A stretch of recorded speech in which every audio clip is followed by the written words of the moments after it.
Hey guys, welcome to the telling podcast.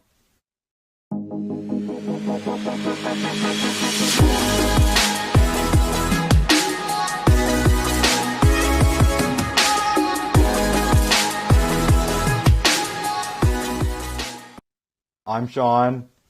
That's David, and today our special guest is Nick. Hello.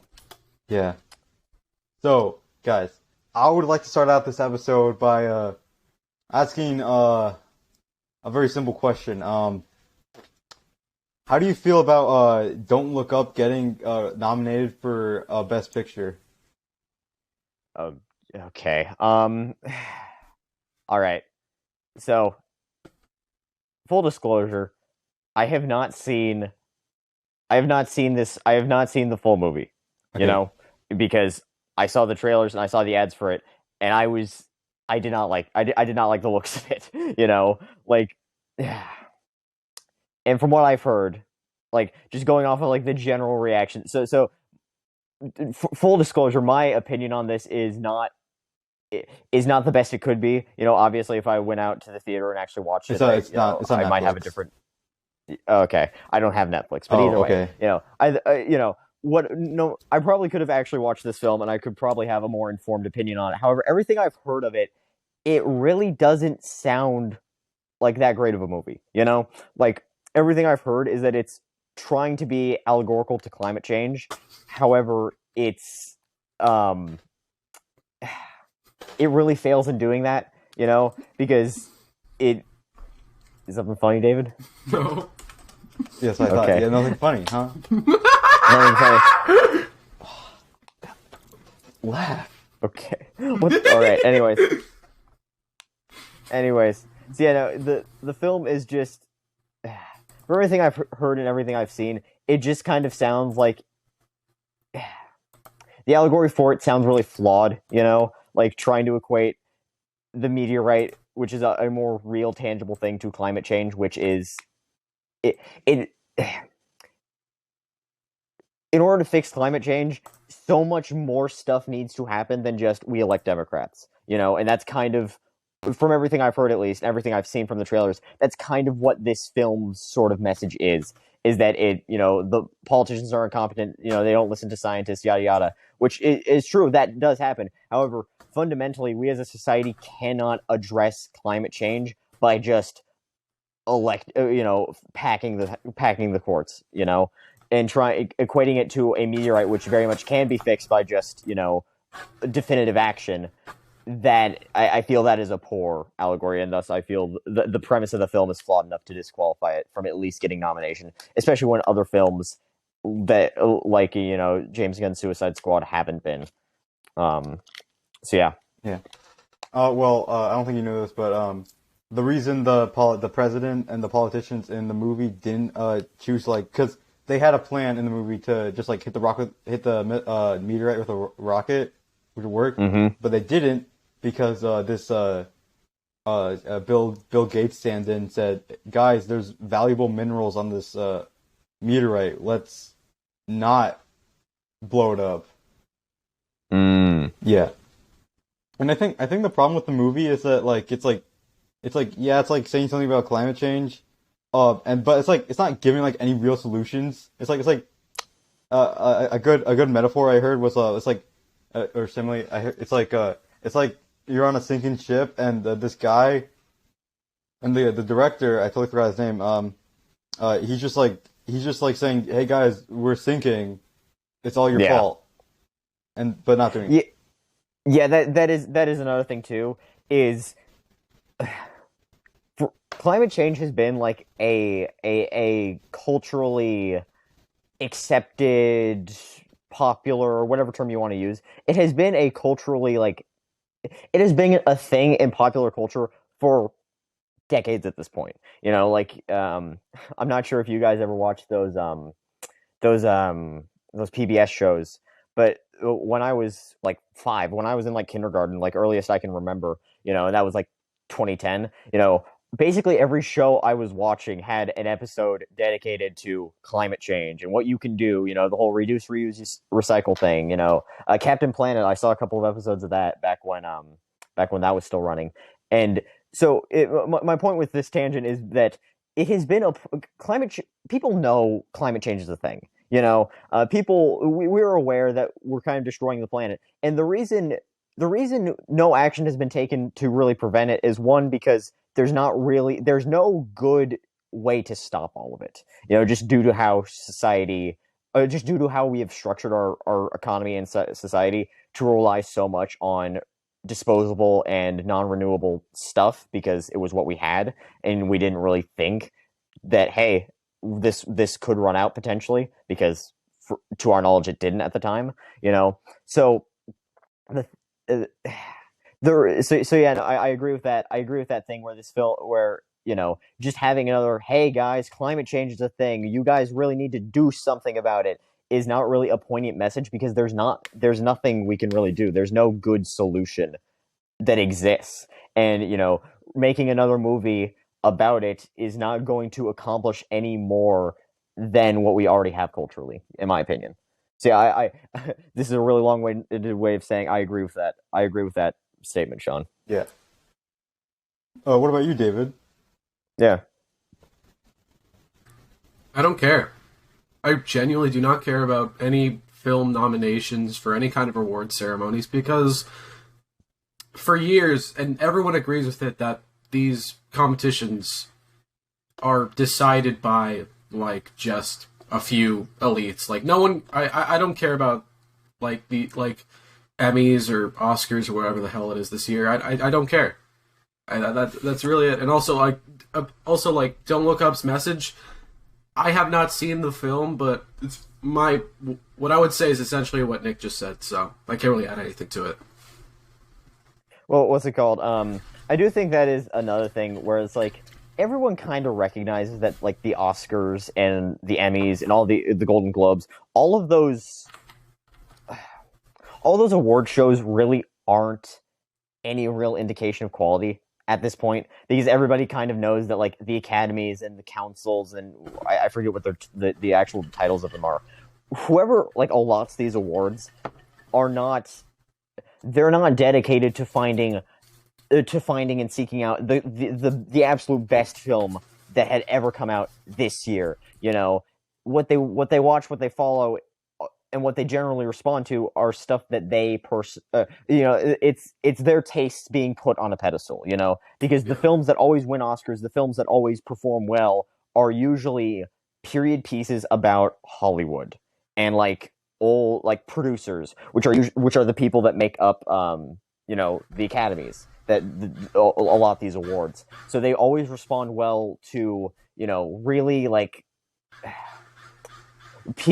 basically period pieces about the film industry or producers or big American icons, because that's what they resonate with. That's what they view themselves as. So that's what they respond to the most. And for that reason, they nominate things. They put excuse me. For that reason, they put some films that aren't necessarily the best as the best, because that's what they respond to. When another film that is about the world today, they don't really resonate with, because that's not what they that's not what they relate to, and that's not what they want to see. So they snub films that they snub films that don't respond to that taste. So yeah. Also, I don't know how much is this is true, but I've often heard that especially for the best picture role, that oftentimes it's rigged. I don't know how true that is, but yeah.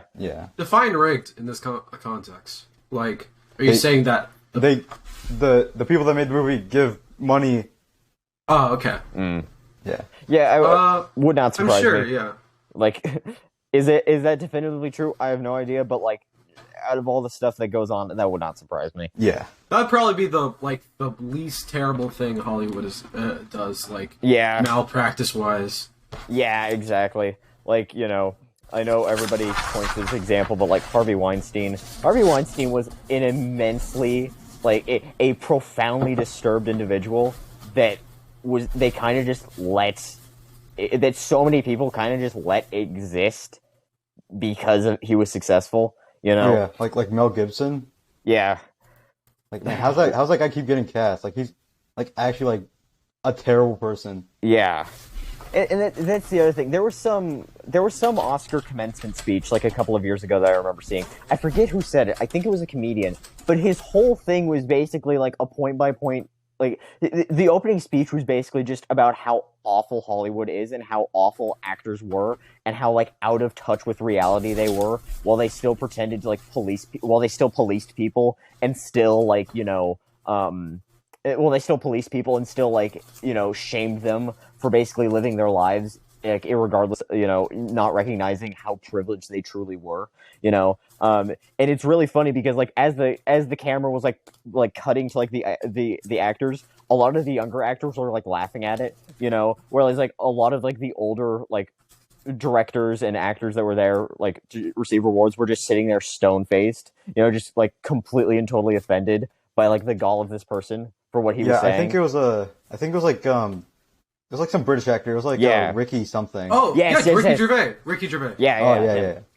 I love Ricky Gervais. But yeah, no, I really liked that speech because everything he said was right. Like culturally we put so much stock in what these celebrities and what these in what these big developed personalities think, and we let them decide so much of our lives. When in reality, they are so far removed from like any experience that we have gone through, so yeah, I on the whole, the movie making industry is messed up, and we kind of just accept it because there's not a damn thing we can do about it, The out of touch thing is a good thing to talk about. Like, do you guys remember that big where they got a bunch of actors in 2020 to sing like "We're all in this together" or something? Do you remember that? Yes.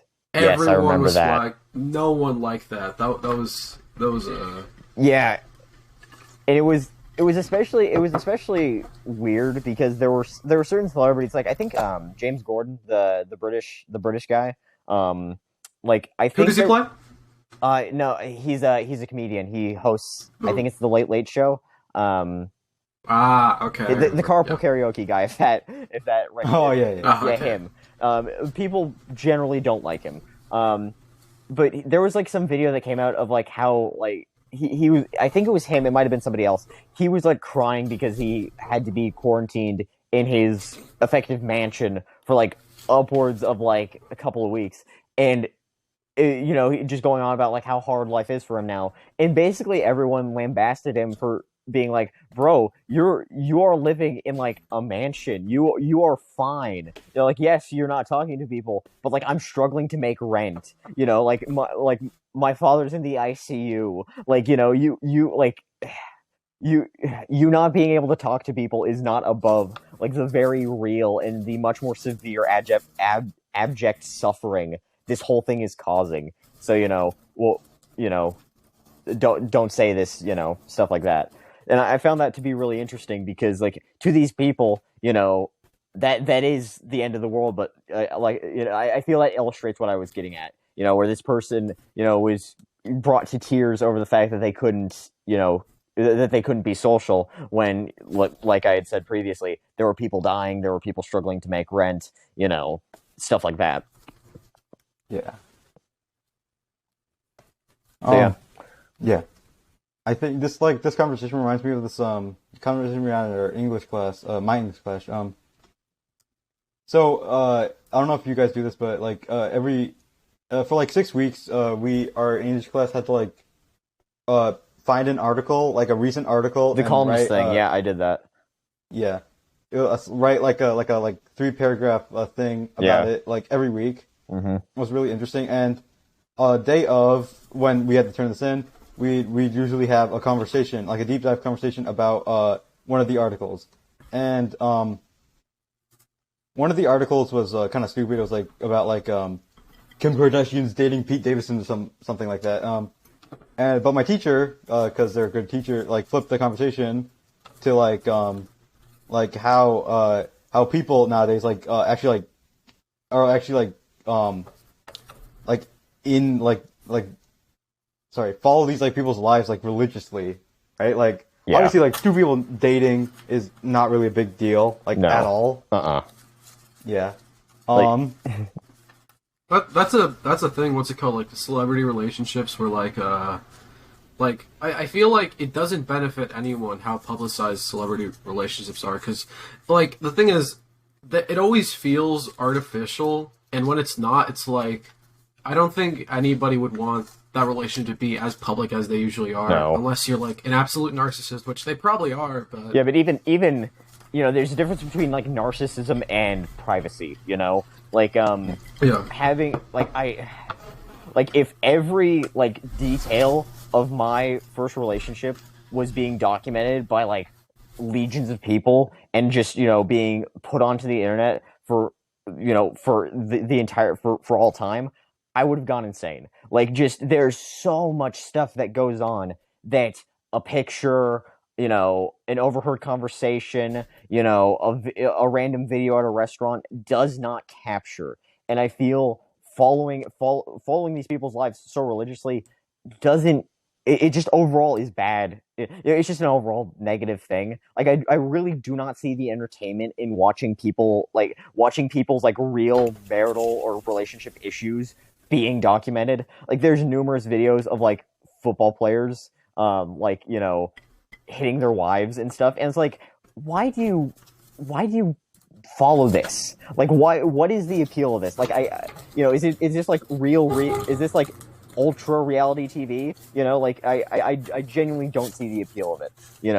And so yeah, it's just that is like David was saying, that very much is a thing where we follow these really mundane things super closely, and overall, I think it's just a negative thing for both the people involved and for the people following it, because it creates skewed perceptions of what a healthy relationship is, and it also just continues to basically put these usually already unstable people on blast by monitoring and criticizing their every action, because there's a lot of I feel this especially like with actors and celebrities, a lot of them like are not great people to begin with, and I feel the constant monitoring of their lives only worsens their issues by exposing them to nonstop criticism. Yeah. I would like to retract something I said earlier. So I said that it benefits no one, but I think it definitely benefits the middleman, like the news who document that. That is true. They definitely create like a system of addiction to like. Mm-hmm. Well, I also wanted to ask you like where you think this comes from, like studying and like, or not studying. What's it called? I wouldn't call what people do studying, but like just like researching and being obsessing over people's lives. Like where this comes, like obviously that came into like. Not coming to mainstream, but like got really criticized with like stan culture, Mm-hmm. but like that's been around with like celebrity culture for like a really long time, and I want to ask where you think that comes from, and also about like how the media. This also happens with politics recently, where it's like everyone who like was never political is now political, because like they create a system of like people go fucking insane. Like imagine. Always, because there's always a cycle of like, oh, this bad stuff is happening, oh, this is happening, oh, this is happening. It's all for clicks. That's why, what's it called? You ever seen that that one good news thing? That's a really awesome website. What's it called? It shows you like good news around the world. I recommend. Also, sorry for like respond. Yeah. What's it called? The thing with where that probably originates. Now, all right. There's two ways you can look at this. You can look at it is from the flashpoint of like human idolization, or rather modern human idolization, and to that with my historical knowledge, I'd have to attribute that to the Roaring Twenties in America, which again, way beyond the scope of what we're talking about. But I think that the 20s were really when movie stars and like following their lives and like finding their addresses and stuff. That was really when it became a thing. Because media was a bigger thing. More people could afford to see it. More people could go to it. It could become more elaborate. It could be of a higher quality. you could get better people for it. So part of it was definitely the economics of the Roaring Twenties, but another part of it Also, yeah. Sorry, go ahead. No, go on. All right. But yeah, no. Part of it was definitely like the money was definitely just because media was a bigger thing, but a lot of it was also just due to like it was just due to the sort of escapism that media sort of became for so many people. Because while the Roaring Twenties were prosperous economically, a lot of people still had pretty hard lives. Like yes, you had like a car and a decent house, but at the same time, you were still working absurdly long hours in usually bad conditions. So going to see a movie on the weekend with your family, seeing the everyman, seeing like this actor, become like truly controlling his life, truly living how he wants to live, that became the fantasy for so many people. That became hey, I want to be like him. I want to go out, I want to get the girl, I want to propose to her, marry her, and just work a job that I love and continue to be successful for the rest of my life. That's what I want to do. And that idolization of the character became attributed to the actor, because oftentimes the actors had enough charisma to, one, be screen successful, and two, to be to actually live like that, or at least pretend like they did. The acting was, in many people's views, the dream job, because you were working on something creatively driven as opposed to a factory. So I'd say if you want to attribute modern, if you want to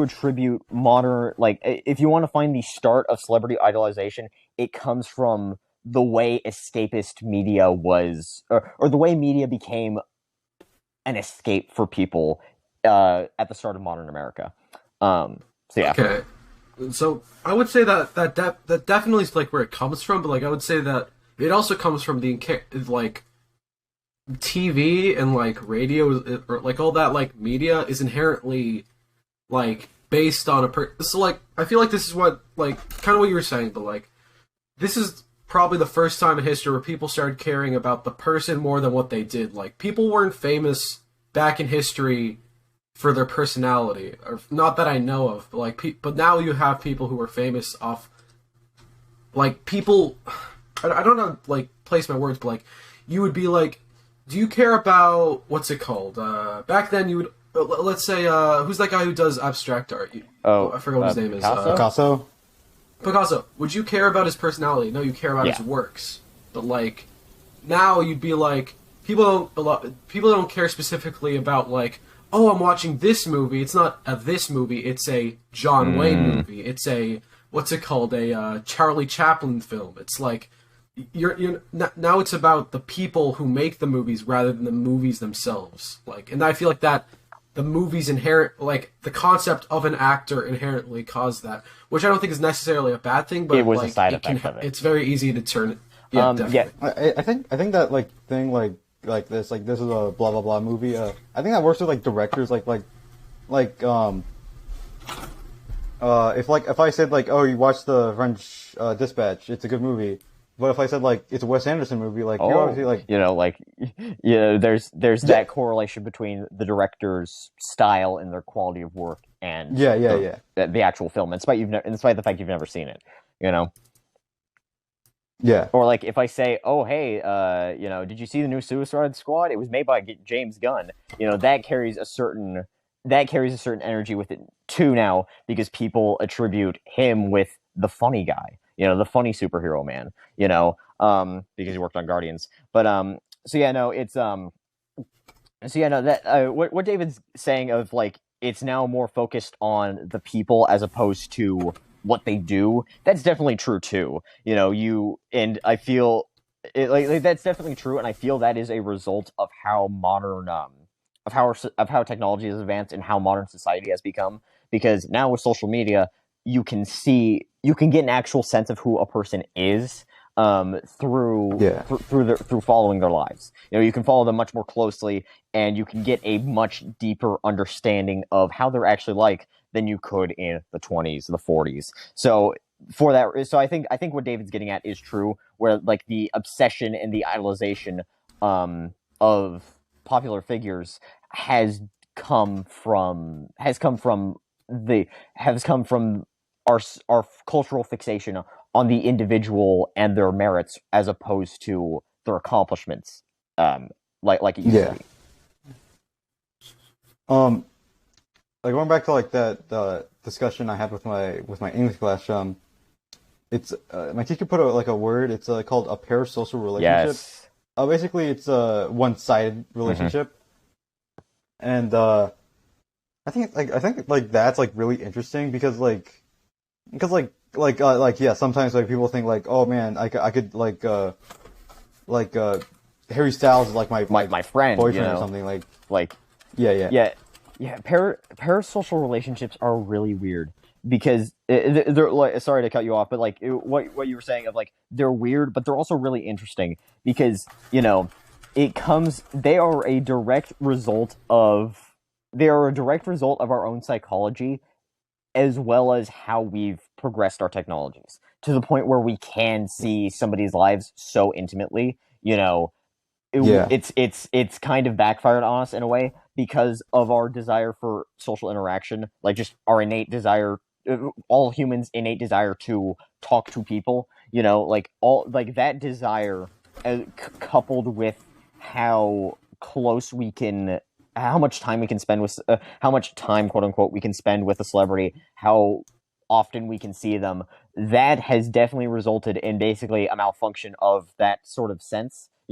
Where we attribute seeing them through the lens of content and through the lens of basically the act so many of them do for social media as truly interacting with them, that we our brains often attribute it as a friend or as a as something more than really just another, to the person at the other end. They don't know you exist. You are a number on a screen, if that to them, So yeah, no, sorry to cut you off, but like, yeah, parasocial relationships are such an interesting thing. And if we continue to basically, be how we are, I guess, if society continues to be how it is, I suppose, I don't know. If we continue to, if parasocial relationships continue to be a modern prevalent thing, I would be really interested to see like scientific studies based off of it. I don't think we're at that point yet where there's been enough of it and it's been enough of a thing and we understand it to the point where we can actually start studying it. But I think it's interesting enough that if they continue to persist, to actually do some psychological studies on why people think what they think. Yeah. I was doing some research on this because it was like that interesting of a topic, and apparently, like crushes are considered parasocial relationships. Like, I mean, I guess you could. I mean, by this, that's one of those things where I think like the strict definition is a kind of goes against the like modern understanding of the word, like. Because, when people say parasocial relationship, they mean somebody who is rich and famous or whatever. They mean... But, like, that technically could apply to just, like, the popular kid. When people say parasocial relationship, they're referring to someone who, thinks that Wilbur Soot is their actual friend. They're not referring to... she's kind of cute, they're not, so yeah, definitely, that's definitely what David is describing, where it's, like, strictest terms possible, yes, a crush is a parasocial relationship. However, I feel that is less, rather, I feel a crush is not as inherently harmful as a parasocial relationship with social media can be, Yeah. Also, I would like to say that, like, so... We've been, from what we've been talking about, so, like, this whole parasocial relationship has slowly been getting worse, like, since the 20s, but now I think the reason everyone's talking about it now, and, like, we got jolted into it, because there's always been, like, oh, you look into these people's lives, but then with lockdowns, that's all you could do. Like, the only faces you saw were streamers. Like, you could text a friend, but you don't have that face, that, like, the interaction. I'd say that, like... That kick-started it. Parasocial obsession definitely I would classify it like in extreme results as a maybe mental illness coming from this, coming from the lack of something being substituted An with artificial thing. like an Yeah, form of it. artificial. It's what's it called? Yeah. It's not real, but like I think a lot of problem come from the fact that to your brain it seems real, Yeah. but it's not. And that's probably why stan culture actually just kind of manifested and now is like a big thing. Like, I think that. Yeah, no, I'd agree with that. I'd agree with that sentiment. Where not even just with lockdown, but just with like we keep saying, how how much content the internet has allowed people to consume, and to see, someone who is sufficiently lonely in their like middle school years will someone who lacks interaction that severely will see so someone who lacks interaction that severely will see will see internet content, or rather just content made by celebrities, as a substitute for what they're lacking. But like for what they're lacking, however, that because their desperation for it, they really don't realize its artificialness or its fakeness. Yeah, subconscious. Yeah. And I think like additional problem is that like celebrities Yes. milk this because like Undeniably so. yeah, and and that's like I don't know if you heard of him about like Ludwig. Oh yes, He's a streamer. I've heard of him. Haven't watched any of them. Yeah. I don't know much about him because I don't really watch Twitch, but he a lot of my respect because obviously he's popular. People like watch him religiously, and he could obviously milk stan culture and all that. But no, he made a video that he put his foot down. He's like, guys, I don't care about you at all. I am not your friend. And obviously, people will be hurt by that. People may stop watching him because of that. But he had to do it. Well, in his words, he had to do it. He wanted to prevent that. Yeah. He's also, what's it called? I've seen some clips of him. He seems like a decently honest guy. What's it called? He did a video talking about the whole the whole parasocial thing, or not the parasocial thing, the whole celebrity culture thing, from the context of a celebrity. He was talking about with some other streamers. I think it was in I want to say the Backyard podcast or something. He was talking about how a lot of streamers, at least in his circle, what they do is they turn off view counts, or they'd hide it because it can cause them a lot of stress. And I think that's it's cool that he's honest about that. What's it called? All that. Yeah, what's it called? I think Ludwig is definitely a positive example of it. I know Jay Schlatt also did that, where he made this video that a bunch of Dream stands got really upset over, because it was basically like a 10-minute video of him going, "I'm not your friend. You're a number to me. I don't know you exist." And so many people reacted negatively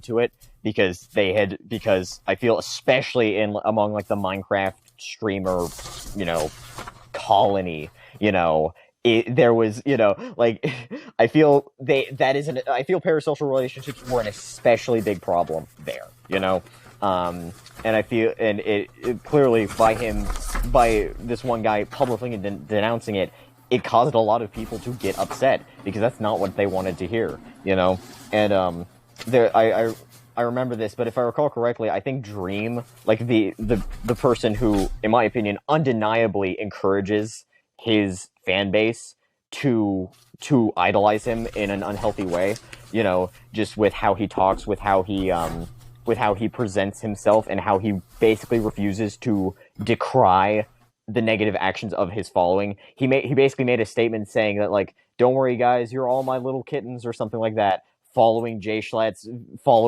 video. It was like, dude, and so many people just were okay with this, and I don't know, I was just blown away by it, because to me it read as clear manipulation. It read as clear attempting to preserve the relationship he had with so many people, to basically keep the wool over their eyes, you know?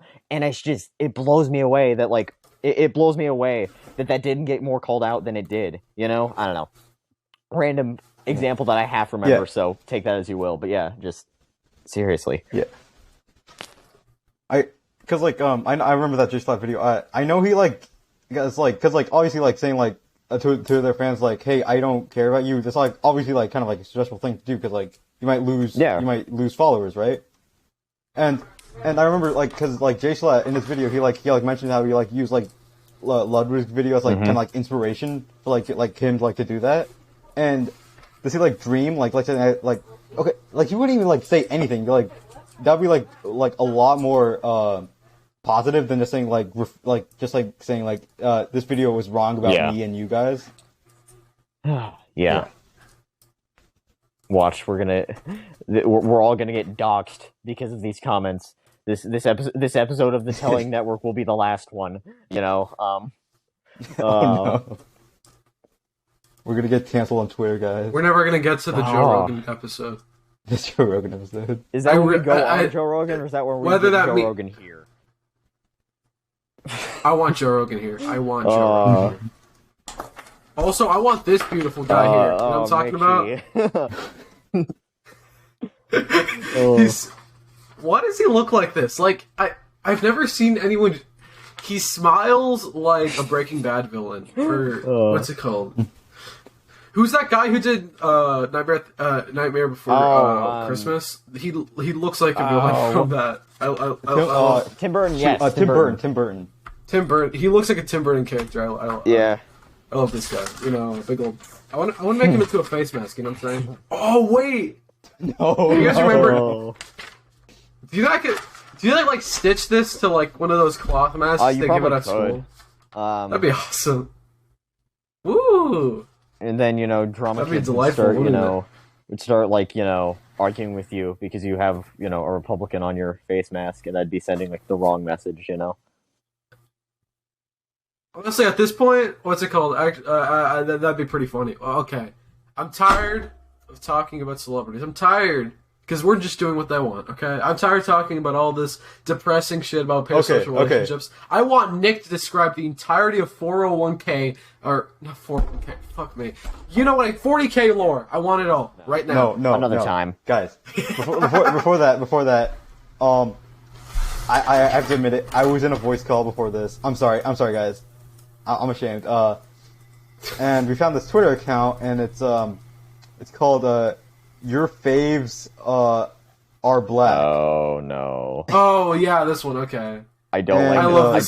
They post like they post edits of Deku, but like black. Yeah. I love these. It's and every and then what's it called? There's this one. Your faves are all white. No. I think they did a white T'Challa. No. Okay. That's pretty good. And it's like really funny because obviously like most of them are jokes. Like I just took the paint bucket tool and like put brown on the white parts. Like some of these like they shade it, they put different lips on, they they make the hair curly. Oh my god! Sean, what's it called? Sean and Nick for the thumbnail. Can I race swap you guys? No. Okay, you want to make this the actual last episode of the Telling Network podcast. That's how you do it.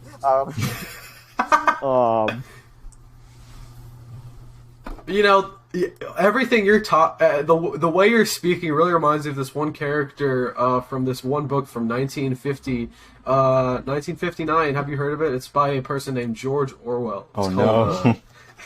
You know what? I actually, honestly, I do genuinely at this point, like, after joking about it so much, I really do want to read 1984 at this point. I hear it's kind of a boring book. I actually have read 1984. What's it called? Back when quarantine happened, freshman year, the last semester of my English class was basically just, hey, pick a book and read the book and write like these book reports on it. So I picked 1984 because, like David saying, I had heard it referenced so many times. I was just like, okay, I gotta read this thing. I gotta see what it's actually about. And in my opinion, it is worth the read. You know, it is one of the most effective cases of like political allegory that I've seen. You know, because the whole book was written in response to the USSR and Nazi Germany. It basically took the worst aspects of all of them and made just an awful world. And it's funny because the guy who wrote it was George Orwell was actually a socialist. He was a leftist. But it's funny to see him or not funny, but it's interesting to see him criticize, the USSR, which so many people at the time heralded as the way to go. Obviously that's a big oversimplification of stuff. There were a lot of people who were socialists who still resisted it, primarily in Europe. But still, it's just interesting to see how he makes such, in my opinion, an effective denunciation of both sides in spite of his actual beliefs. And yeah, no, like, yes, the book is kind of boring. Like, not a lot of stuff happens in it, and it's very unclear what actually happens and what is state propaganda. However, due to just how much they rewrite history. However, I still think it illustrates what it communicates its message in a way that is very, very effective, and I really like it. I think it is more than worth your time. Like, it is true that it is a very boring book. There's a section that is like 100. There's one chapter that is like 150 pages, and it is him, the main character, reading an in-universe book to his girlfriend. So it's just him. It's just quotation mark, like paragraph, and then she'll go like, huh, and then he'll just keep reading it. It's just It is the driest thing I have ever written, or not ever written, ever read. It is like literally just page after page of political postulation. But at the same time, it's really good. At the same time, I feel the book is worth the read. So yeah, no, and also just there's some genuinely like really disturbing scenes in it. Like there's this scene of basically a kid ratting out his own parents to INSOC, which is like or Big Brother, and it's just awful to read. Like, it's just awful, and then there's one scene where like there's a scene of a character after he had basically been put through the ringer of INSOC's like torture, and basically he's like sitting in his cell, and he basically lies on the floor and he tries to do a push-up, and because he had like basically just come off of being starved to death, like he tries to do a push-up and like he immediately falls on the floor and like vomits, because him, like, just the act of him trying to do a push-up was so physically strenuous that like it brought him to that point, and it's just it's such a gritty thing. But it nails the horror, and it nails what it all is in service of its message, which I think is very good. So yeah, this has been, sorry to tangent like this, but yeah, no, I definitely think 1984 is worth the read. It is worth the read. So yeah, definitely read it, David. To keep on with the topic about books and media that people reference but never have actually read, the Divine Comedy. I what's it called? I ordered a copy of that. It looks really interesting, but like a lot of people reference it. No one. What's with like books that like 1984 and Divine Comedy like come to mind? But like what else do people like reference but never like actually read? The Art of War. Like, yes. Like the Art of War, definitely. What's it called? Dude, I actually have a copy of the Art of War. It's really it's like a lot of stuff that you think like, oh, that makes sense when you read it, but like it's like what's, or not like oh yeah, I could probably have guessed that, but like it's like a lot of stuff is like really interesting. Like there's this one part where it's difficult to like read because like it's basically advice. He uses a lot of allegory. Yeah, it's like a life hack book. Like, and also like there's this one like passage where he's like, never fight on top of a mountain, or like what's it called? Like never fight on the high ground and never fight on the low ground. Because I didn't know what he was trying to say with that. Because I didn't know what was allegory. Literal advice. Was, like literal like high ground, low ground. what's it called? Yeah. I'm trying to think of stuff like that because the reason for people referencing these things so heavily, in spite of not actually seeing or reading or watching them, is because of just how culturally pervasive they are and how influential. Yes, The Constitution. Well, that's another one. Yeah, a lot of people don't. A lot of people, But, like, a the lot of entire people don't thing, know like, the the actual Bill of Rights, wording like- of the Constitution beyond like the bit that people contest, like the First Amendment and the Second Amendment. You know, like people like anything after that, in my opinion, in the preamble, like anything after that, I feel people really like they reference a lot, but they don't really know it. You know, that's not to say that I have like I don't know the nitty gritty wording of the Constitution, but it definitely fits into that category of like something people claim to have read and know so well, but No, not even claim to read, just stuff that people like reference and like use in their points. oh, I think I don't think going anyone's back like, to the Art oh of yeah, I War, read the entire Constitution. going back to the Art of War, I think a really interesting thing is that like Sun Tzu like doesn't like war at all. Like he sees it more as like not like an option, but like sometimes a vitality. Necessity. Like if you must fight, here is how you do it. Yeah, necessity. Yeah, and it's like not like how to like. It's like the book's like not how like to like totally own your enemies. Like it's like how to like just win fast because because war is bad. He knows that war sucks, and he just wants to do it as fast as possible so it wastes the least resources and people don't die. And that's don't a die completely. That is a much like more nuanced position than people often represent that book as. You know, because it's, you know, in the examples I see, people cite it as like the war book, you know, and they don't really get it as it's not meant to be like like Shaun said, it's not how to totally pwn your enemies, you know, and, you know, burn their fields. It's how to quickly and effectively win a war.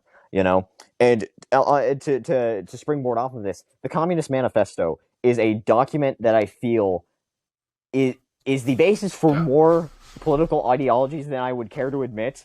It is the flashpoint for such a pervasive brand of political thinking. Yet I feel so many people who ascribe to those beliefs have no idea what it actually advocates for, you know?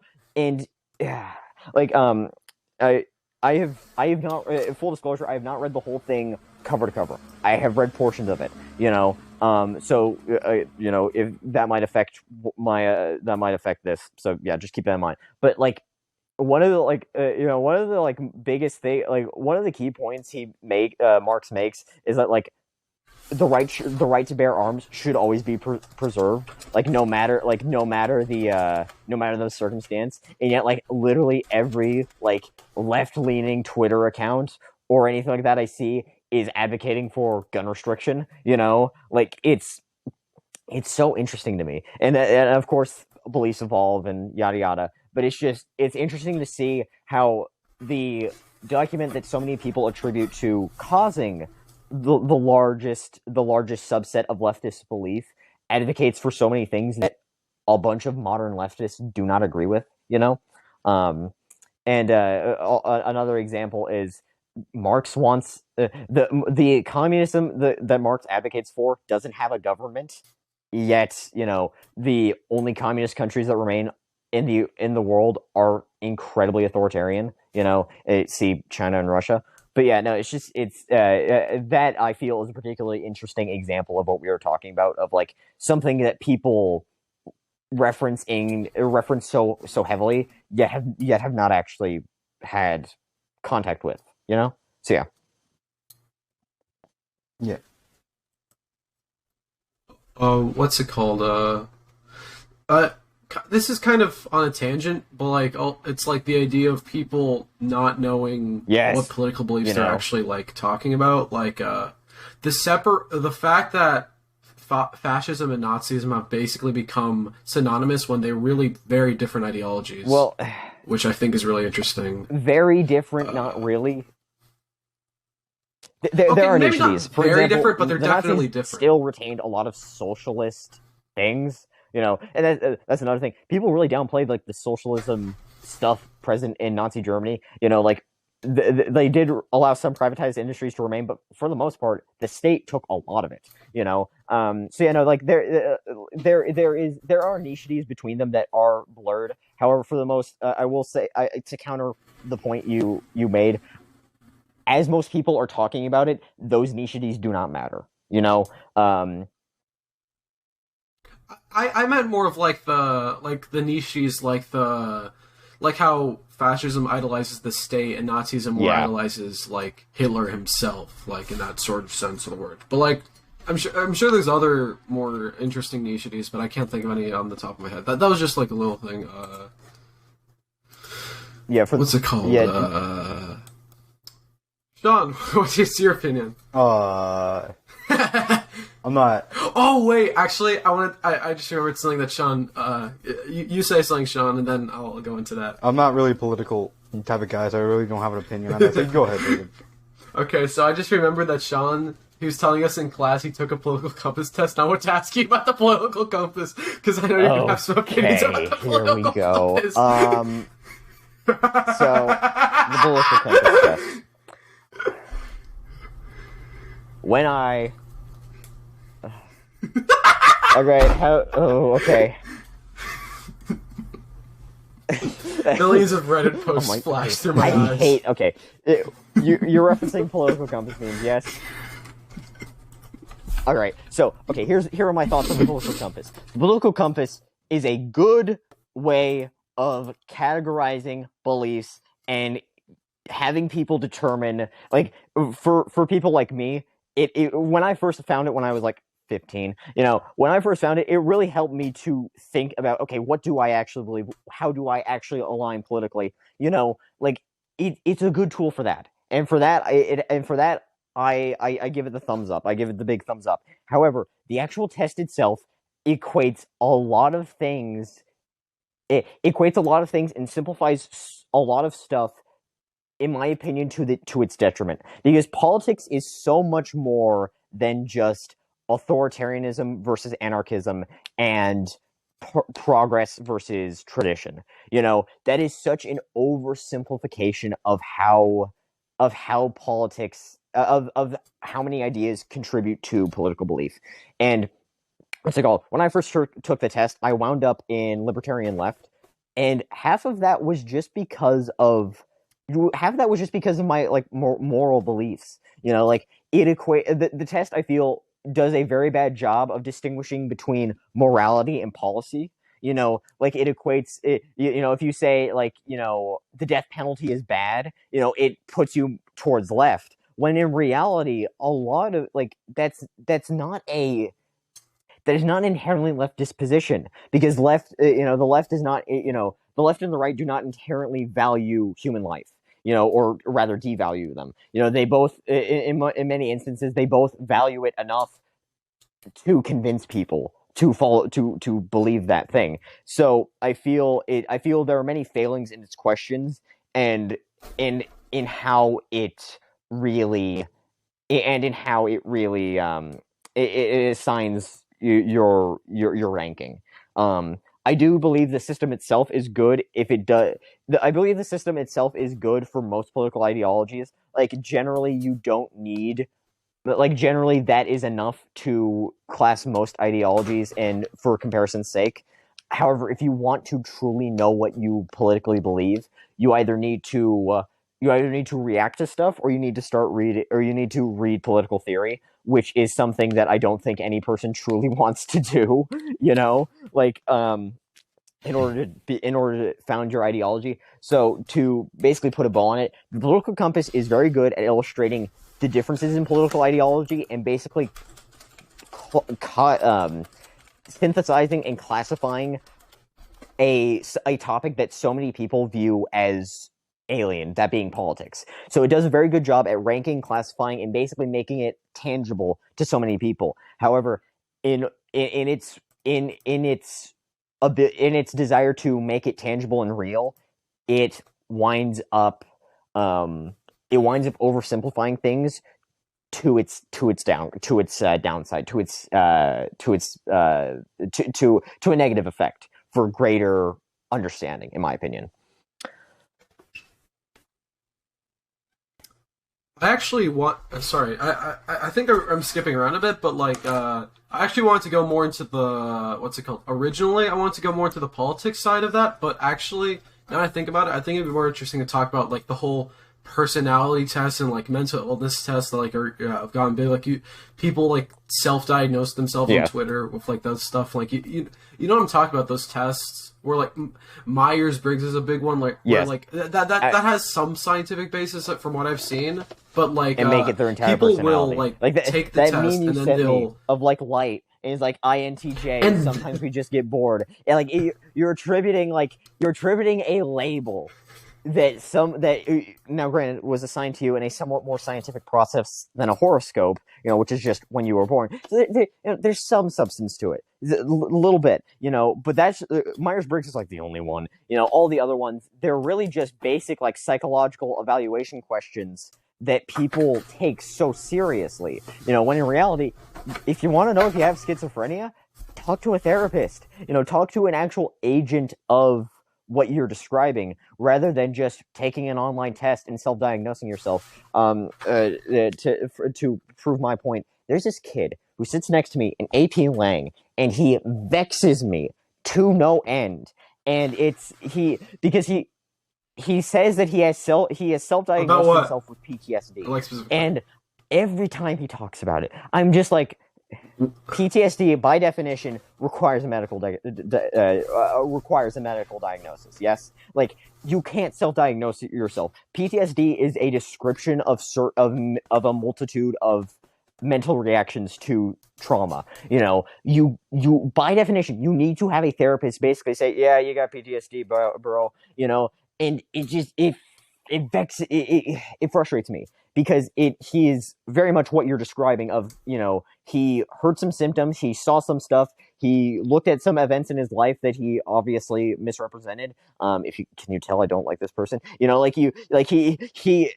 looked at all of this stuff and he was basically like, yes, I have PTSD. When no, you don't. Like, do you think the large amount of people self-diagnosing, or well, I mean, obviously, but like obviously, what's it called? Like, comes with like the big sort of this comes from Talmud, like the fetishization of mental illness, like that whole big, like you seen that big thing where like people say that Bruno has OCD, like from Encanto, because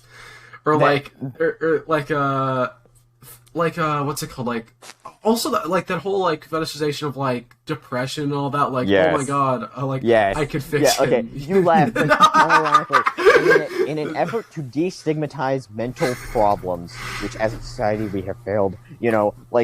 In an effort, like the term mental health has become such a buzzword in so little time that it actually frustrates me. But like, in an effort to destigmatize and celebrate those issues, we have attributed acceptance and positivity with goodness, with benevolence, we've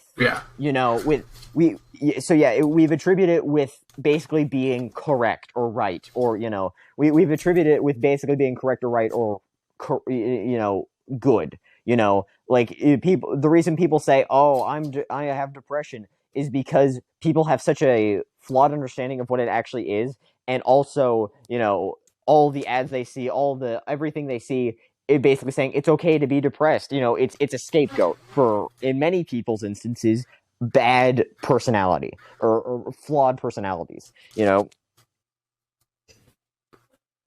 empath thing, what's it called? Oh my god! Remember that whole empath thing where everyone said they were, and also definitely like to a larger, not to such a like terrible extent, but like to a larger range. That whole OCD thing, where like, oh, you clean your room, oh, you must have OCD, or like, oh, you like symmetry, you must have OCD. Oh, what's it called? You like Soul from you like the Death Kid from Soul Eater. Oh, you must have OCD. Like, he's your favorite character. You must have OCD.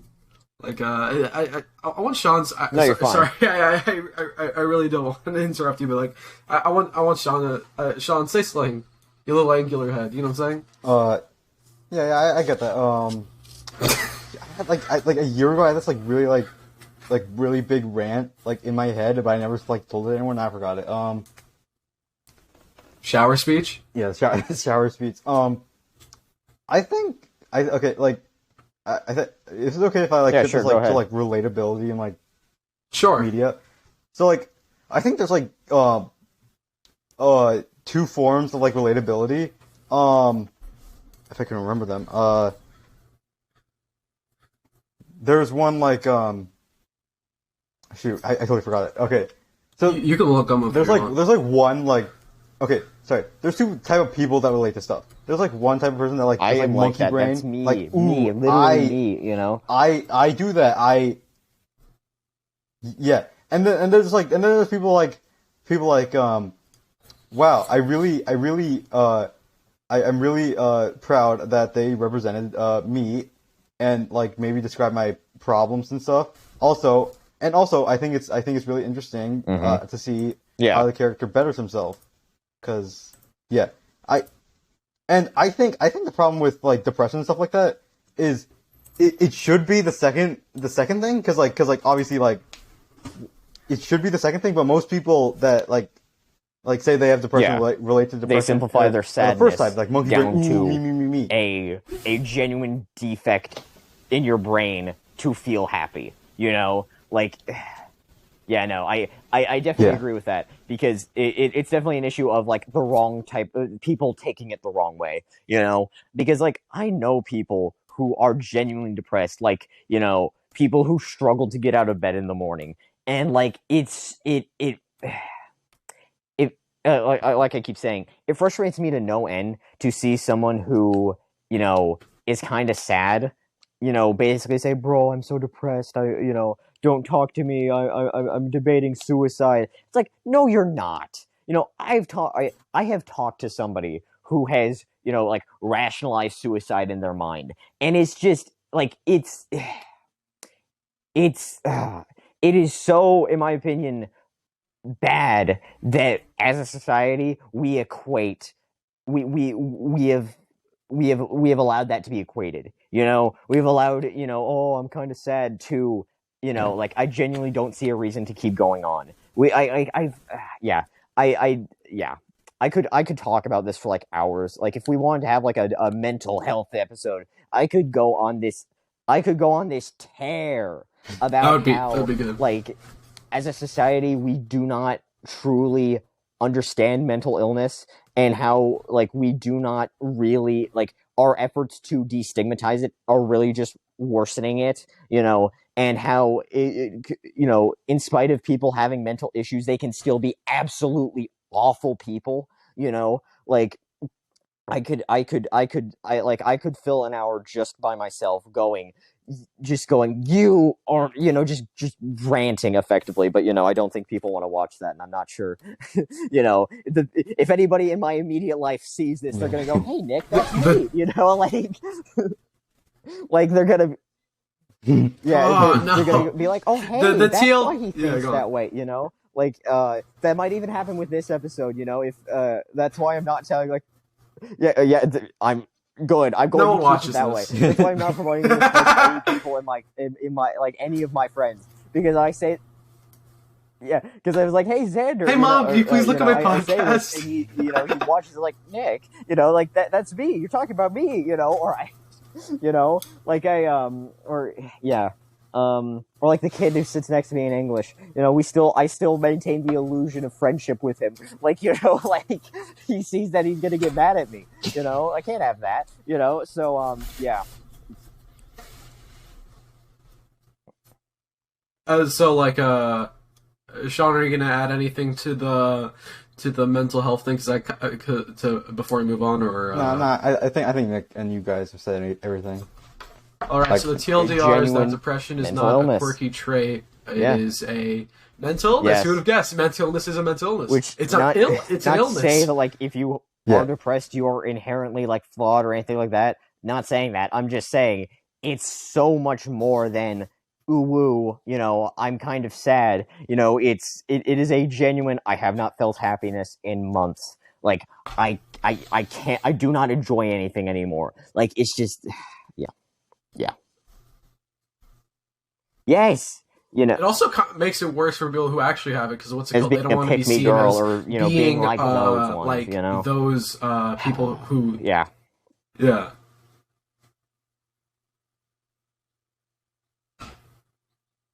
All right, Sean, you got any topics up there on your little Sean list? Well, going back to parasocial relationships, I don't know if it's a good idea, but I think it'd be interesting to talk about the fictional parasocial relationship, because those exist. Like, I mean, the Harry Potter girls. You remember that? Yeah. So basically, parasocial relationship often with a celebrity is when you have a one-sided thing with celebrity. But take that and make it a fictional character that does not exist. Levi from Attack on Titan. Oh yeah, do you guys remember in 8th grade when Sean was obsessed with Bakugo and Deku? Oh my! I will. The walls were created to protect the Titans. Like, yeah, no, like, I feel it's particularly bad among like anime followings. But yeah, no, that is definitely a thing where people and that is just straight up idolization. That is just straight up like, oh my, he's so cool, you know? Like, that is just like, you know, I share 2 traits with Gohan, you know, and I share 2 traits with Gohan from Dragon Ball Z, you know. I'm totally Gohan. I'm a quiet scholar, but like, you know, if I'm just Goku like Black Goku. David. Oh no, streetwear. No, Goku, I'm talking about the edits of Goku being black. Okay, all right. So, viewers at home, if you want a perfect illustration of like the difference between like the My Hero Academia fandom and the Dragon Ball fandom, look up Trap Deku and look up Trap Goku.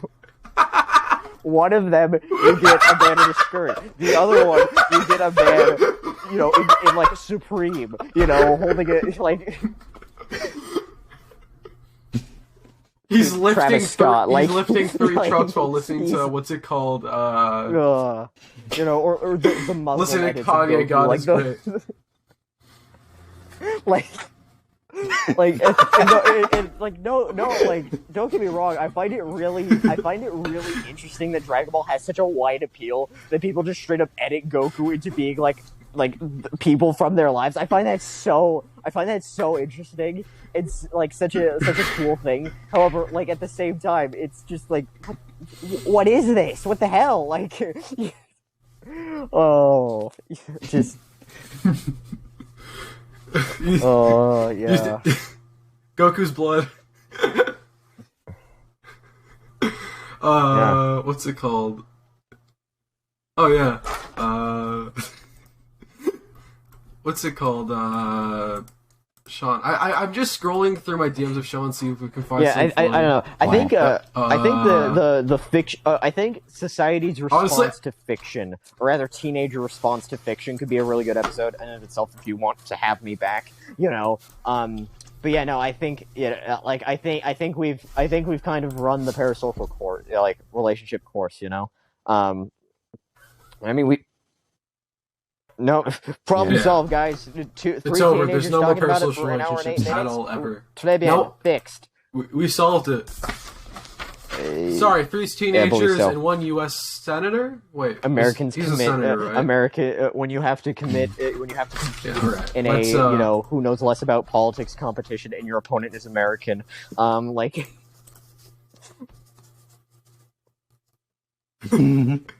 Okay, what's it called? Would it be too far to talk about Joe Rogan, or do you guys want to talk about FNAF lore? Because I've been obsessed with FNAF lore for the last like 2 days. Warrants its own episode. I think you should find some way to like share your screen. I think you should get your whiteboard and make like an actual timeline of all the games, not like. What? I literally. You have unlocked. Whiteboard. I think. All right. I think like the fictional parasocial relationship is like worse than like an actual parasocial relationship. Right. Well, probably not worse, but like exactly. Like, in fiction, like that's like period. That's never gonna happen because they don't exist, right? And like with like celebrities, there's like a very small like less than 1 chance that's gonna happen, but like it's more still very not. It's possible. More grounded. Like that's probably never gonna happen, but it's like still Yeah. not out of this world. Well, I mean, it is out of this world, but you get what I'm saying. Okay, so right here we have. Wait a second. So this is Freddy. Here we have the bite of 87. I'm trying to draw the kid right now. And you have all the other kids, and oh no, oh my god, I never would have guessed that this is going to be this heavy. So here we have all the other kids. They're all looking at Purple guy? him, and here over here is William Afton. Yes. He's the purple guy. What's it called? What do we call him? What's it called? How do I write the man behind the slaughter backwards, or is that just me? I think that's probably just what's it you. called? Is it backwards? Well, wait, okay, so if I write is this a word come out backwards for you? No, it's frontwards for us. All right. Oh my god, this is actually the most painful. Okay, my back actually hurts from this. What's it called? That was a good one. I think You literally just said bite how of would you rate 87 me and speed man running behind with the FNAF slaughter. Like, I get that's, the FNAF that's lore is about just the all bite there of is to it, but like, at the same time, like... That's it. That's it.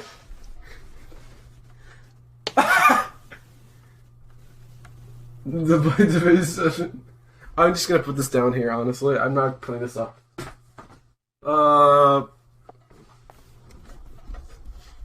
Okay. Okay. Either we talk about. Yeah, I don't know what you want to talk about. There's not much of refuse to a talk about conversation Ukraine, so with don't even bring Ukraine. it up. Okay. I wasn't gonna say. Yeah, guys. Then see, when I said I don't know anything about politics, Well, I meant I could it. explain it in don't like know anything 2 about sentences. yeah, that explains a lot. No, please don't. I don't want to hear it. Does it have something to do? Well, what's it called? I was looking into it. Wasn't that's there a some separate drought thing. Like they made a dam or something, or is that that's Incredibly separate thing? truncated.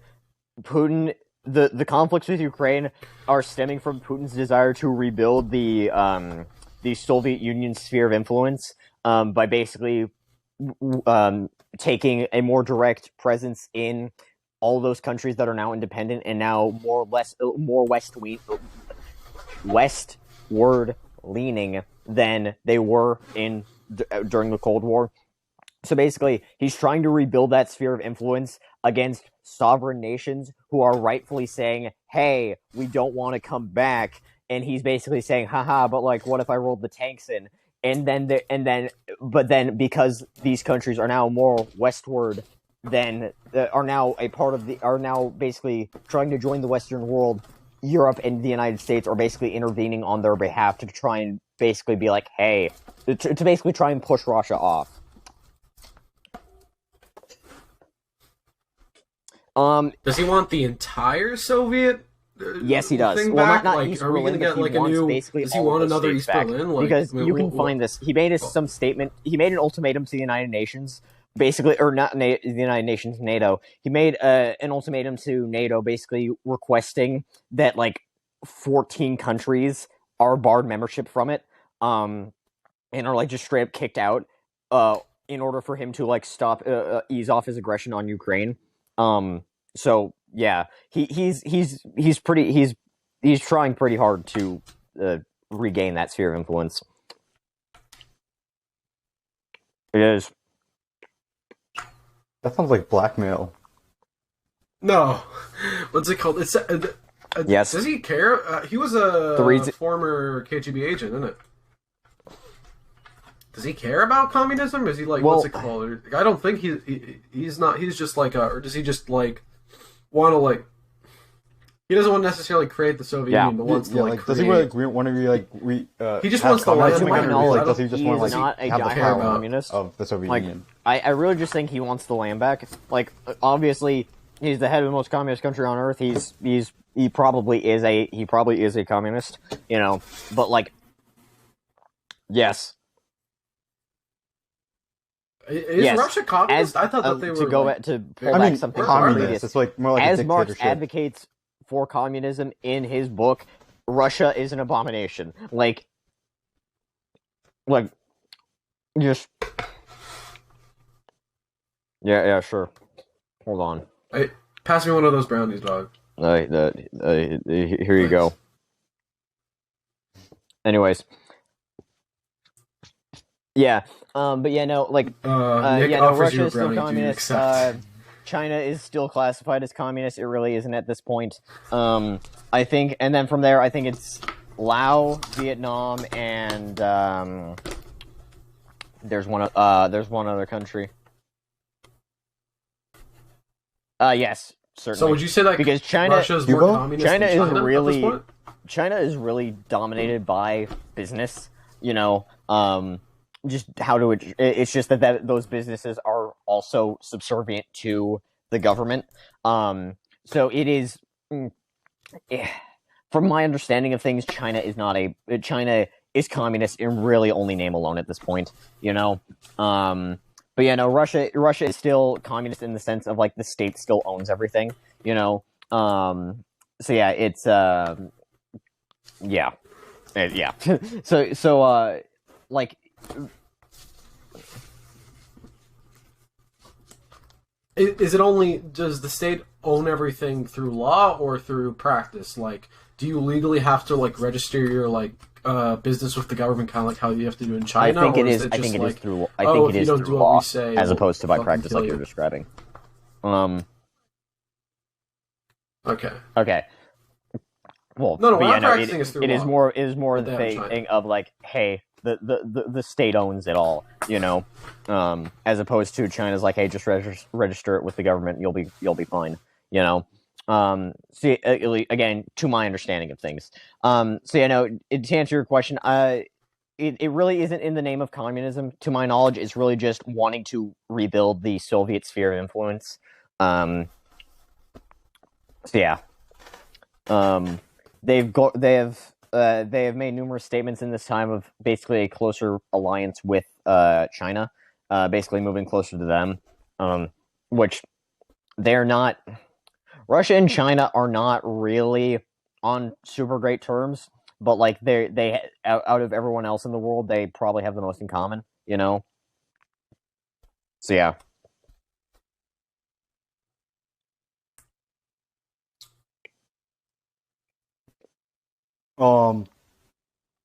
I just like want to make a joke. Going back to the 1984 discussion, you said it was like interesting but like kind of like boring, right?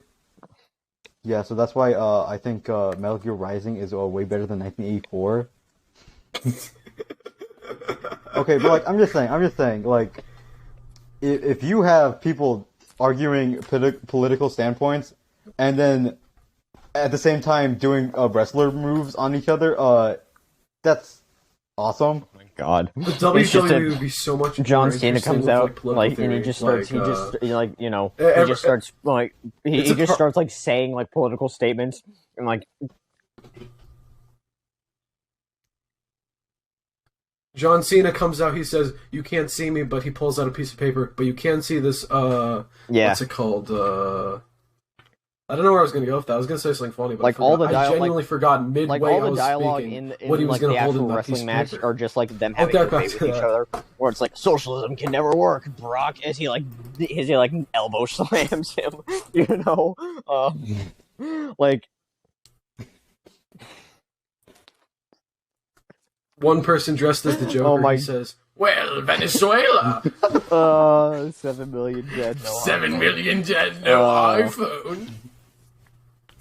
Yeah.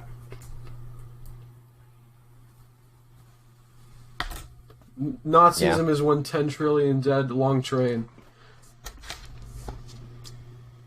Yeah.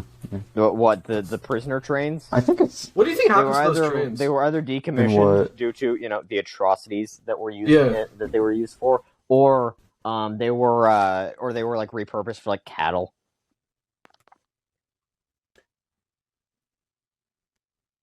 Or like other or they just became shipping trains. Like I don't know, they would only really do that if it was like profitable enough to preserve them as opposed to destroy them and make new ones. You know, so yeah.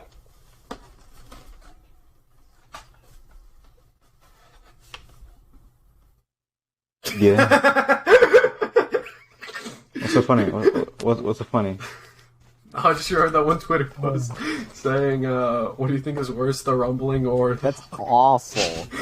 Send that to me. But like that's awful. Like I know, but I want to see that. I want to see how weeaboos. detached from reality that person is. Thank you.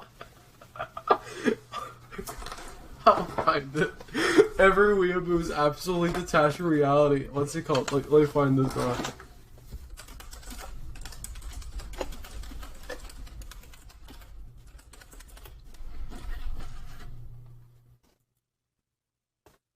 Yeah. So, what was I gonna say? I was gonna say something.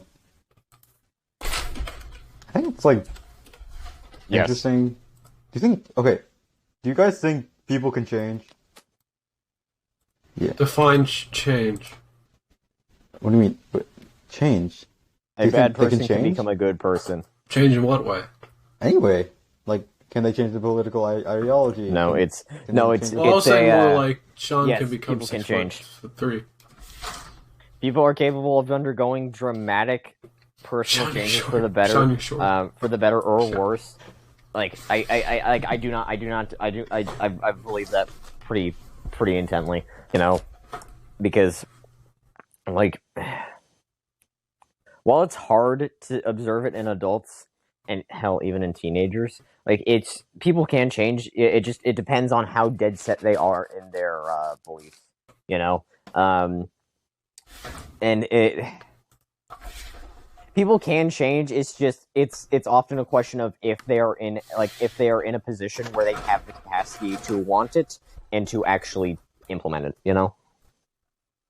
So. Mm-hmm. Okay, because I was thinking about my life as I often do occasionally. And I was thinking because like I joined this Discord server. It's a Starfetcher server. You guys know that.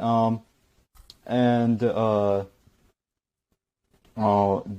these guys they are liberals. Some of them, actually most of them would identify as communists. There's nothing bad with them. Like if they're not talking politics, they're like really decent people. And I was thinking about that because like I joined that server about like 2 years ago. And I was thinking about it because I don't know, I wouldn't say I was like homophobic 2 years ago, but I definitely think I've been okay, that's more accepting, I guess. That is a thing where a lot of people and a lot of people's beliefs become more extreme depending on who they hang out with. Not to equate Shaun becoming less homophobic to, you know, political radicalization. You know, that is not at all what I am saying. No, but what's it called? That's not what I'm equating at all. I'm just saying that like homophobic episode. Who you hang out with genuinely does have an effect on you. Like I have like in 8th grade, I was pretty conservative, you know. You know, I never had a Crowder face. I maintain that fact till the day I die. Did you have a Crowder face? Okay, I never watched Crowder. I did. No, I'm not saying that. No, what? You're gonna say Sargon?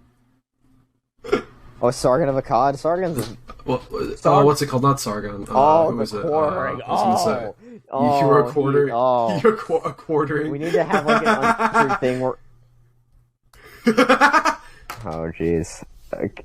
Oh, wait. John Doyle. No. So, yeah, no, alright, so my point is, I was pretty conservative in 8th grade. However, as time went on, and as I hung out with people who were a bit less conservative than me, I became less conservative. You know, partially because of I want to fit in thing, and also just due to you know, like, genuinely, I've never thought about it like that perspective, you know? Like, so yeah, no, who you hang out with definitely does affect your beliefs like that. So, but I won't, but I wouldn't classify that as true change, at least not to the degree of like, you know, like, I wouldn't classify that as like true change, you know, at least not in the sense of a bad person becoming a good person, you know. Um, Oh yeah, yeah.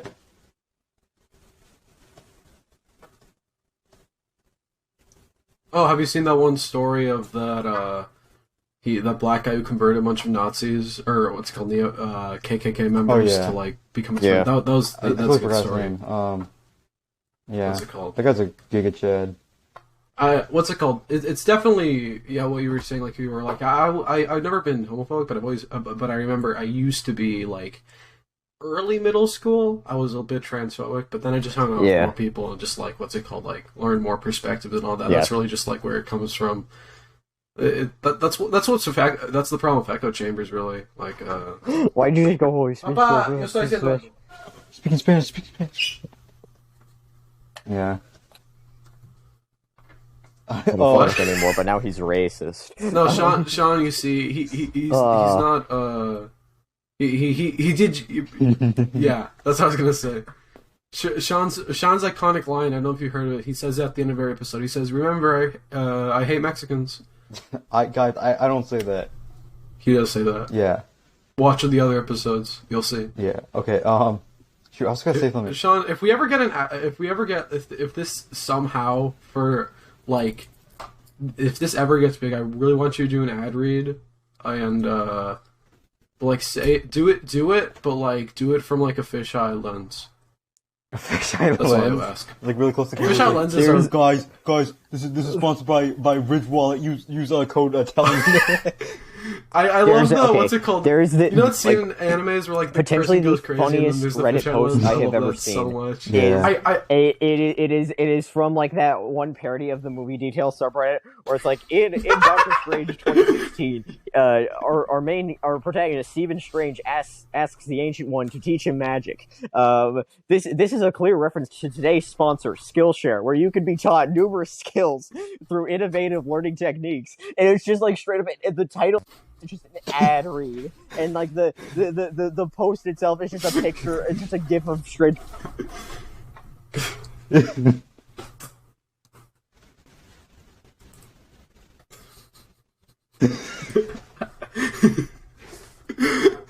I love Reddit. What's it called? I think Reddit like is definitely it's like that whole if you guys understand, like there's a lot of people like looking at insane people and like laughing. That's what I love about Reddit. Like what's it called? I was at a friend's house and I was showing Joey picture. I went into the top page of r/Jail King. And it was really good. What's it called? I hadn't scrolled down that much, so I still didn't know if it was ironic or not. It is not ironic. It's not ironic. It's so glorious.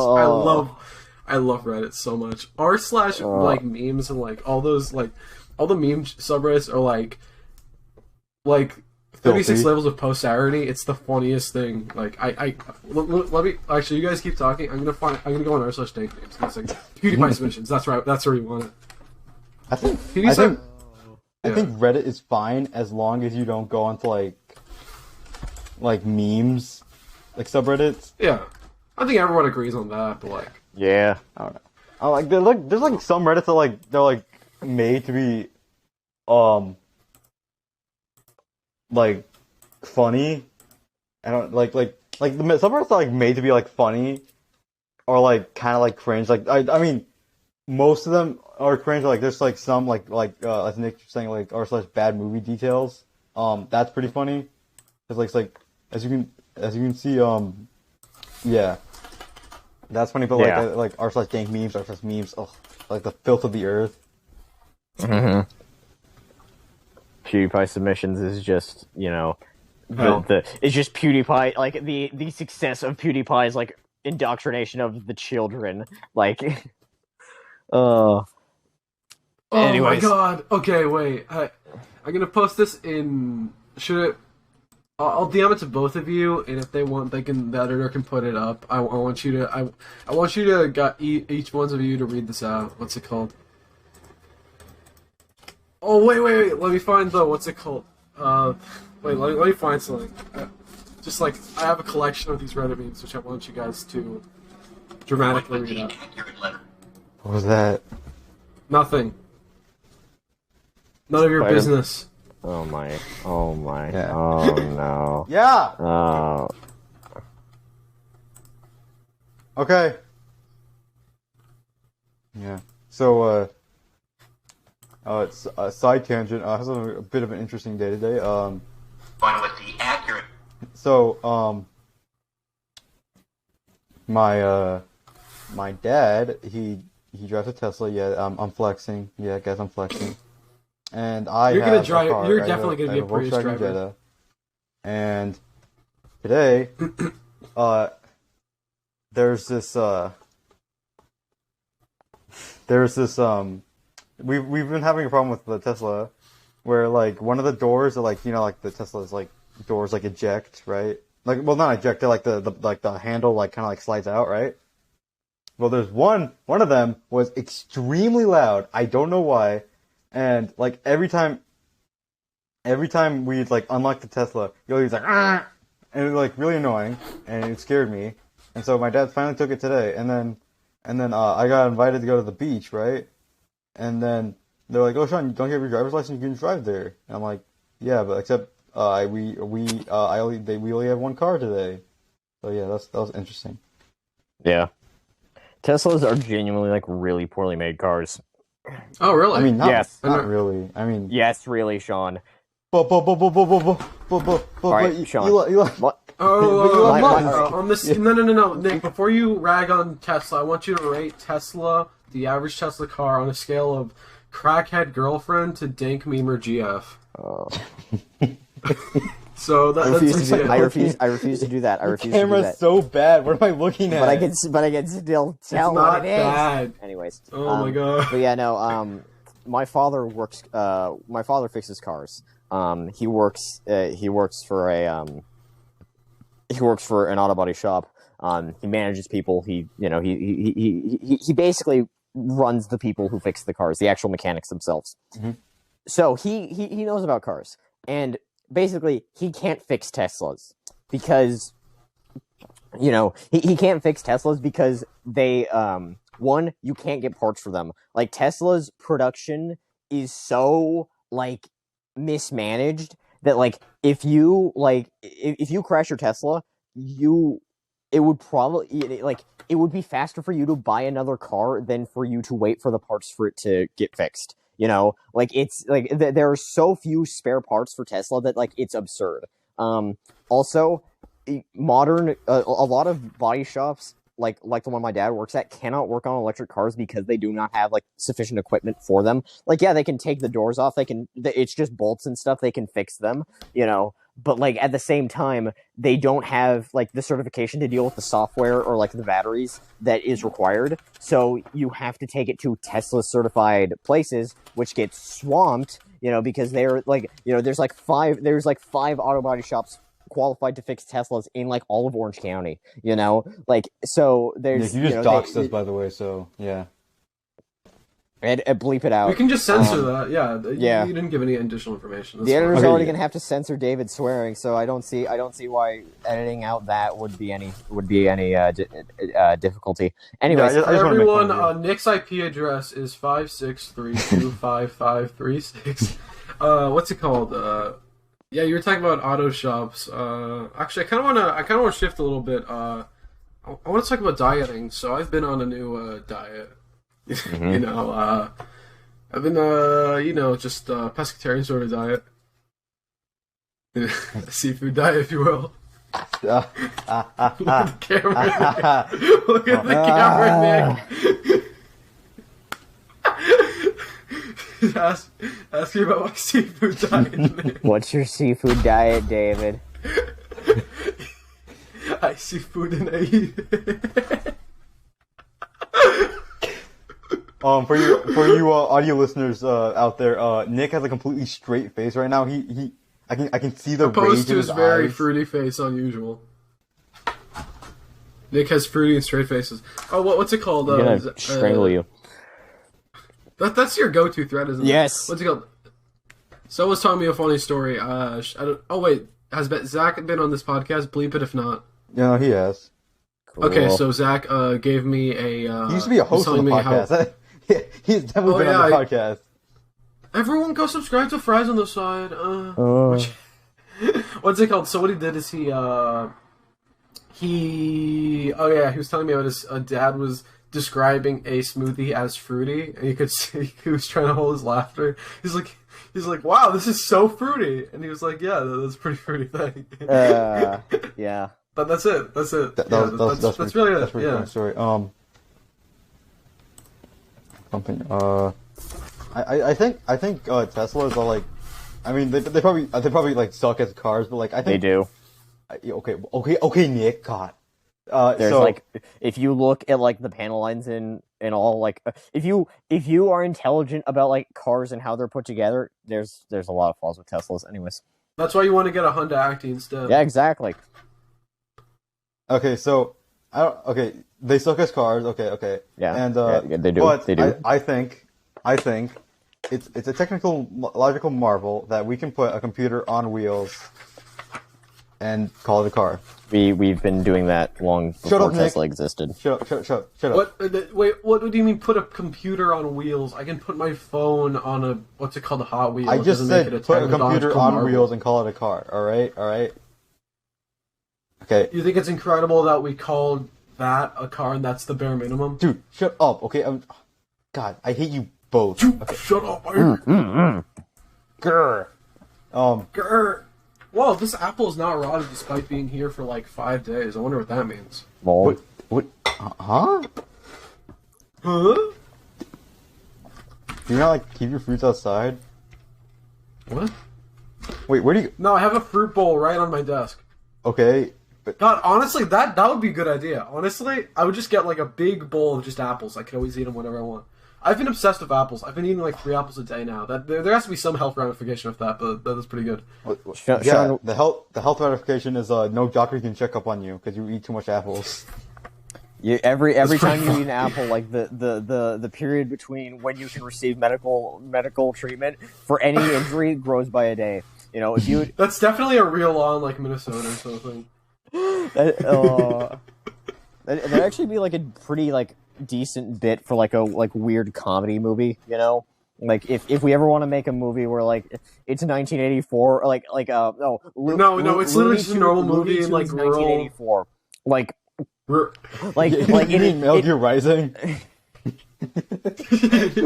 What's it called? A police officer points to a sign. Jetstream Sam says, pulls out a comically long sword and slices you in half with it as your arm makes the accordion sound effect as it bounces off away from you. Nick pulls out a comically sized wooden hammer and hits you atop the head with it, turning your head into an accordion. You go waka waka waka. Yeah. Okay. I don't know. Like we could make like basically a completely like serious retelling of 1984, but it's infused with like Looney Tunes humor. And like and instead of them talking about like how like INSOC has banned pornography or something like that, we talk about in the cafeteria like you got to be careful about how many apples you eat. Each apple you eat is a day that you can't receive medical treatment. So if you were to get stabbed, they wouldn't touch you for a day, because there's that apple in you, and like the main character, like just has like an existential crisis over this fact of how he can't. Wait, hear me out. Wait, Nick. You're describing a Dive Room Kid bit right now, like. You guys know that fat character in Dive Room Kid that's like always like telling Greg and his friends like really bogus stuff. It's like they actually do a premium meat in the libraries, right? In the cafeteria, right? Oh my god, they do. What's it called? Imagine this: someone's drinking some water. So like one of the guards shoots him like 6 times, and out of all the bullet holes comes out like water starts leaking out. He goes like wah wah wah wah wah wah, and then he falls over, and then a little ghost comes out. So the guard grabs the ghost and hits him against the floor. Okay. And he shoots the ghost, and a little ghost comes out of the ghost. Okay. That's a really funny idea, David. That is a really funny idea. Thanks, Nick. Nick, have I told you my seafood diet? Yes, you have, David. You seafood. The one prop I would like actually like if I had this prop, I would like actually carry it around like all day, right? It would be a very comically long scroll, right? And at every moment I'd be like, oh hey guys, And I'd be like talking to someone, it's like English class, like, it's like, here's a list of reasons why I think 1984 is a good book, and I just like I hold it up, and like the thing hits the floor and starts rolling away because it's that long. Here's why Okay. Senator Armstrong had a point. You should just straight up write like the lyrics to like collective consciousness on it. What, Sean?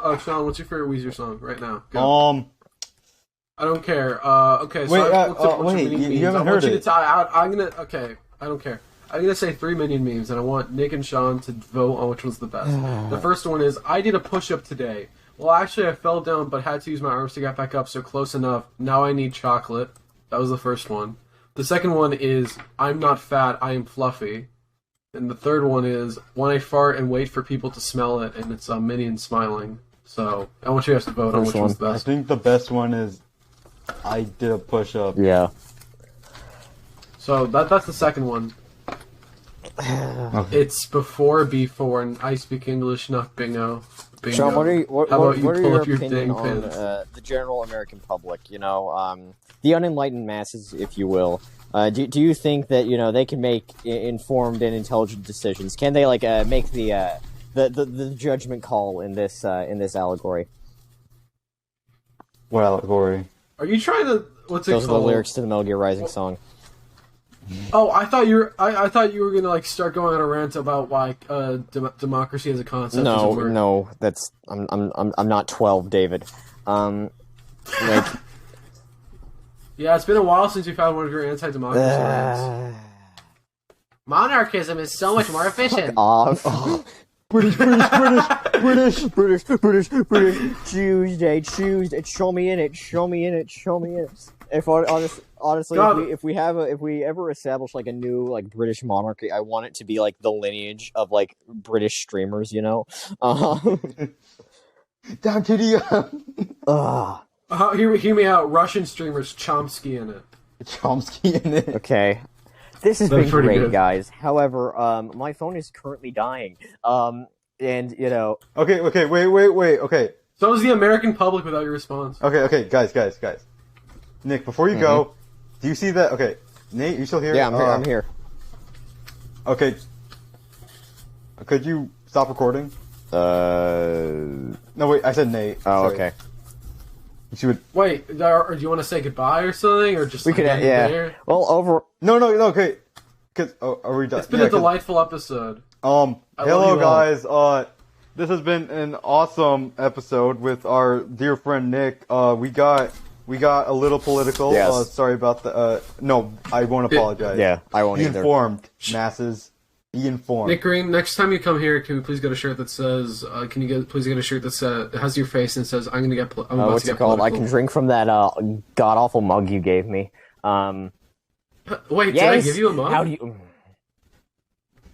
You Okay, know this. I have a okay, terrible Sean, memory. you need to delay us ending this thing for like 2 minutes, or actually, Okay, Nick. Well, I genuinely do not remember giving him a mug, though it probably was funny. Okay, I'm just saying, because like Nick, my concern is that He can't hear you.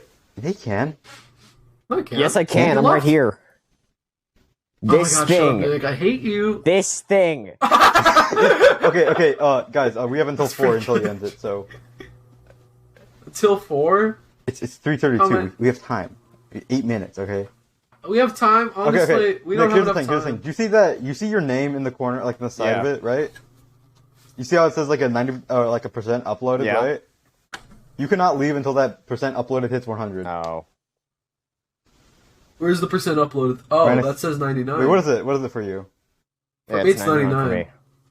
Okay, me, it's that been should be 99 fine, the entire time. Because I remember with the previous guest, it took like it was at like 50 the entire time, so kind of cringe. All right. So what was I gonna say? Wait, we're talking about like what were you guys talking about? Like, right? Oh, okay. So here's my crazy wacky idea, right? So Nick, I remember you saying that like I could make like a shirt with someone else's art, Yeah. right? And I could wear it, but I couldn't sell Yes. it, right? Okay. So here's my idea. Because I just want to know that because like all the Scott Pilgrim merch like sucks butts, and I really want a Scott Pilgrim Yeah. shirt. Yeah. And so So basically, my concept is, if I'm in a band, Mhm. right, I would every time we play live, I would always wear like some sort of like nerd shirt, like one day it's like Scott Pilgrim, the other day it's like TF2. Like, Yeah. Aww. I love your faces. Go on. And then Oh wait, you're in No. a band? no, I said if I If he was was. in a band. Let's start a band right now, everyone. And Let's that not means do that that. means my thing. That means my thing. Let's I do that. I like show up like wearing like a nerd. Mhm. Yeah. What's your plan? Is just show up wearing nerd shirts? Yeah, it's like all the gigs. yeah. Right? Like That and every time it would be a different thing, and like that'll be like my one defining feature besides the music. yeah. Yeah. Your other one defining features are you be the one who always breaks their guitar on their back, like after they go The back? watcha on their back. Yeah. No, It's usually against the stage. They break it on the floor. What? No. I've never heard of somebody breaking against their back, David. The main guy from what's it called? What's it called? Aerosmith? No. Bon Jovi Okay. did that. He broke it on his back? Yeah. Like it hurts. Yeah, he broke a guitar on his back. It was an acoustic one, but like he still did it. They're still like heavy. Yeah, but at least it's not like porcelain where the hell Yeah, I guitars guess. are electric guitars are made of. What's it called? When does Okay. the recording end? 4. In 5 Okay, minutes. my phone might Yeah. not make it 5 minutes, David. This is kind of like when you think about it. Do the you have like whole a phone 5 minutes, charger it's near kinda you? like. Oh wait!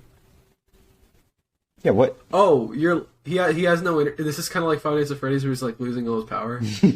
Open the doors, man! Okay, as you might have heard, Nick's battery is almost dead, so we're probably gonna end it a little earlier. So this ending might feel right. Everyone, let's all say bye to Nick. Guys, thank you for watching the Telling Podcast. Whatever you're He watching, left. it's pretty good.